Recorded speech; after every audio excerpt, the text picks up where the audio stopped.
very important that cities, local governments and regional governments, state governments, join the exercise of implementing the goals of the Paris Agreement. We have a Paris Agreement, nations have agreed upon it, it has entered into force, and now we have to have a discussion how it has to be implemented.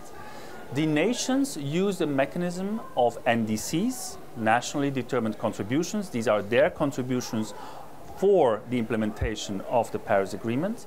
However, the combination of those NDCs, of these contributions, are not sufficient, we know that, to keep us well below the 2 degrees Celsius target that is enshrined in the Paris Agreement.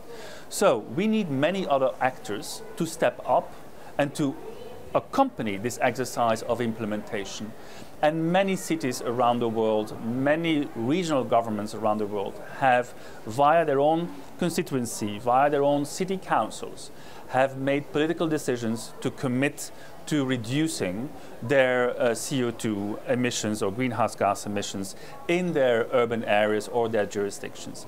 The combination of that, and this is evidence that we have at ICLEI, is more than 5.6 gigatons that can actually contribute until 2020. This is just the evidence of data that we have based on the network of ICLEI.